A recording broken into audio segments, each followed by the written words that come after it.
Y los números de la macroeconomía están dando bien en este último tiempo en nuestro país, pero para analizarlos en detalle, con los datos del Banco Central también, está Luis Custodio. Es un gusto recibirte, Luis. ¿Cómo están? Gaby, Leo. Buenas noches para todos. Sí, el Banco Central del Uruguay dio a conocer hoy los datos de las cuentas públicas del primer trimestre del año. Esto es el nivel de actividad, aquello que medimos a través del Producto Interno Bruto, y que es una referencia para saber cómo se comporta la economía, indudablemente. Para refrescar la información, dos números en la primera placa que tienen que ver con estas cifras que se dieron a conocer hace apenas un par de horas. El primero es el crecimiento de la economía en este primer trimestre en la comparación interanual. ¿Qué quiere decir? Con el mismo trimestre del año anterior.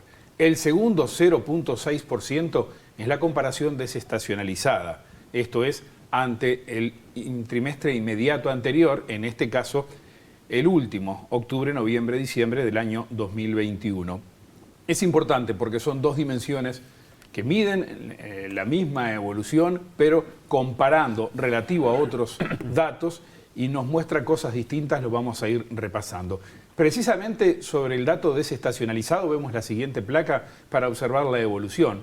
Ahí ustedes pueden ver la profunda caída de la economía, el rebote, y ese rebote que parece ir terminándose, ya dándose por completo. Esto es, ¿podemos hablar de una leve desaceleración? Sí, quizás sí, pero es un buen crecimiento indudablemente de la economía. Lo que pasa que ante los trimestres anteriores, que habían crecido muy bien, lo que tenemos acá es un crecimiento menor a partir precisamente de esta comparación desestacionalizada. Cuando vemos el dato interanual, recién veíamos las dos cifras, ese 8.3%, ahí vemos sí, que hay una gran diferencia entre primer trimestre y primer trimestre, sobre todo por un elemento fundamental, una variable.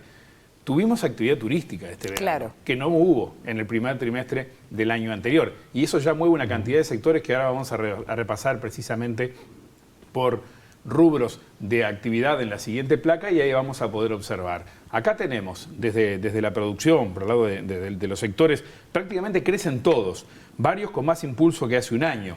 Lo dicho de las actividades turísticas se ve en comercio, en alojamiento, transporte sobre todo, hay turismo, pero también hay exportaciones, comunicaciones, inmobiliarias. Esos son sectores que nos muestran el crecimiento vía la actividad turística, pero también el agro a partir de una mayor cosecha de arroz y mayor faena de ganado, la industria que viene creciendo bien, a propósito de ese dato del ganado, los frigoríficos han hecho punta, la construcción, UPM, Ferrocarril Central, viviendas también en esta etapa. La energía cae por mayor uso de fuente térmica que encarece la producción. No nos olvidemos, sequía al comienzo de este año, venía del cierre del año anterior, y este es un dato importante porque vamos a volver a él en un momento. Esto desde el punto de vista de las clases de actividad económica, desde la producción. Veámoslo desde otro enfoque en la siguiente placa, y ahí vamos a poder observar cómo desde la demanda se han comportado otras variables. Lo que tenemos desde el enfoque del gasto, mejoró el consumo, tampoco es el mayor desempeño, y ahora vamos a ver una evolución a más largo plazo, porque hemos tenido dificultades con caída de ingresos, con mercado de trabajo con dificultades. De todos modos, este trimestre el consumo de los hogares pegó un salto comparado con los trimestres anteriores, ahora lo vamos a ver mejor. La inversión también, eso es un buen dato. Tenemos las exportaciones, que indudablemente han sido el motor de este periodo. Pero si dejamos atrás esta placa, vamos a ver la contribución de algunos sectores que son clave para la economía. Por un lado, un sector, pero por otro, dos dimensiones desde el lado de la demanda. La primera, el consumo de los hogares, como les decía. La línea es la evolución del Producto Interno Bruto. Las barras son trimestralmente la evolución, o mejor dicho, la contribución del consumo a ese crecimiento de la economía. Fíjense que la economía va evolucionando bastante por encima del crecimiento del consumo, ¿no?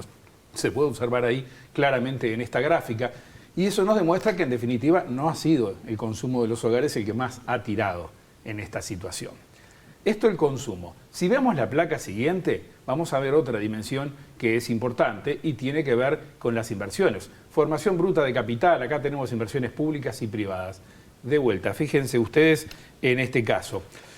Hubo un repunte especialmente en el sector privado vinculado con la adquisición de activos fijos, sobre todo maquinarias, equipos relacionados con las obras de infraestructura y el agro últimamente, pero ahí podemos observar que en definitiva la economía ha ido evolucionando en conjunto bastante por encima de la formación bruta de capital, esto es inversión pública y privada. Sobre todo la privada es la que ha tirado un poquitito más. Y si vemos la placa siguiente, que es con el mismo formato y nos va a mostrar otra realidad, las exportaciones. Y fíjense acá sí, como la línea casi que acompaña las barras. Es el motor que ha tenido fundamentalmente, el más fuerte que ha tirado de la economía. Carne, granos, ¿no? Varios rubros. Claro, commodities fundamentalmente. Fundamentalmente, pero también hay sectores que inciden menos, que tienen una menor representatividad en el todo, pero que se han portado muy bien. El caso autopartes, creciendo sí de muy bajísimas tasas anteriores, pero ha crecido. Sector plástico, químicos también se han comportado muy bien.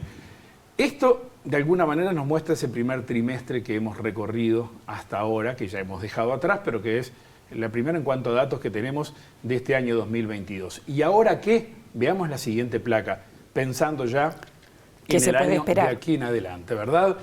Ese 3,8% es la última proyección oficial, Ministerio de Economía y Finanzas.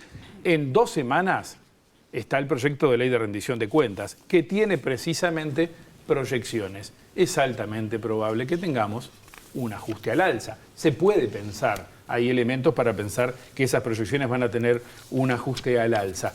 El 4,2% que veíamos ahí son las expectativas de los analistas que responden la encuesta del Banco Central. Este es el último dato del mes pasado.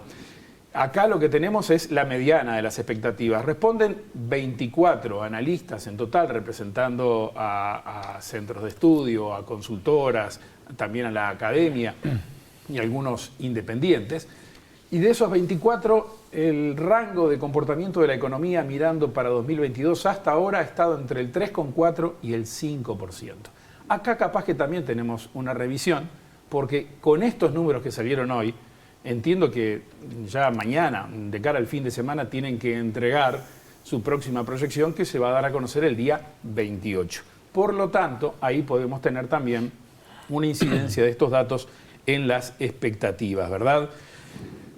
Para culminar, ese dato de 8,3%, que es un crecimiento bueno de la economía en la comparación interanual, tiene indudablemente un arrastre de los 3 trimestres anteriores que crecieron muy bien. Indudablemente acá hay un dato que es importante. El desestacionalizado muestra una aceleración un poco menor comparado con el anterior, ¿verdad? Es probable que el comportamiento negativo de la energía que hablábamos hace un rato y que les dije, recuerden este dato, le haya pegado negativamente. Hubo sequía, hubo que utilizar energía térmica, de fuente térmica, al tener un costo por unidad más alto, en definitiva, al producto le aporta menos, es más alto generarla, y en tiempos de sequía se usó, y por lo tanto entonces tuvo un aporte menor. Fue uno de los 2 rubros que nos mostraba la gráfica hace un ratito, que estaba en negativo, ¿verdad? Puede haber pegado. Ahora, después vinieron las lluvias, el segundo trimestre se ha portado bien, casi no hemos usado energía térmica, así que es altamente probable que eso repunte. Sí podemos hablar del rebote que se va agotando, de una aceleración quizás menor. O sea, veníamos creciendo poco previo a la pandemia nos pegó, rebotamos alto y ahora tendemos a ubicarnos quizás en el crecimiento promedio de la economía uruguaya, que puede estar de efecto péndulo. 2,5, 3%. Claro. Ojalá que este año sí, ese crecimiento de 5% que muchos pronostican se consolide, pero después seguramente empecemos a tener un crecimiento un poco menor. El último dato a propósito de esto es el número que se conoció hoy, ese 8,3%, lo van a escuchar mucho, no solamente en el Ministerio de Economía y en las consultoras, lo van a escuchar en el Parlamento Nacional. Estamos a horas de la presentación, apenas un par de semanas, del proyecto de ley de rendición de cuentas, que determina qué gasto se puede adicionar a lo del presupuesto para el año 2023. Cada uno tiene sus aspiraciones y evidentemente que la economía crezca les lleva a pensar a cada uno de los integrantes de esa coalición de gobierno que hay un espacio como para hacer crecer el gasto y poder meter aquello que a mí me interesa. Hay más billetera. Hay más billetera. Claro está, no nos podemos olvidar que todos los partidos que integran la coalición votaron la regla fiscal y las condiciones que la nueva institucionalidad fiscal promueve. Va a ser un debate eminentemente político, pero este número, indudablemente, y si a partir de él hay un reajuste en las cifras hacia arriba de proyecciones económicas para el año por parte del Ministerio de Economía, los políticos lo van a estar mirando en cada minuto en la discusión de la rendición. ¿Cuánto de es, cuentas. Luis, la proyección de crecimiento de la economía para este año? 3,8 lo veíamos 3,8. recién. Eso es lo último del Poder Ejecutivo, que ha sido muy cauto a la hora de ver qué pasa con ese comportamiento. 4,2 es la mediana de los analistas, claro, está un poquito por encima. Varios analistas privados e incluso algunos agentes de gobierno están viendo que esto va a ser de arriba de 4,5 a 5. Pero a veces los gobiernos, además de cautos, son muy inteligentes o hábiles, y el ajuste de proyección lo hacen un poquito más moderado, precisamente para que esa billetera que vos decías... Claro, no se vea tan presionada. No se vea tan presionada. Veamos, no sé de qué forma se va a manejar, pero son decisiones políticas indudablemente. Se entiende perfectamente.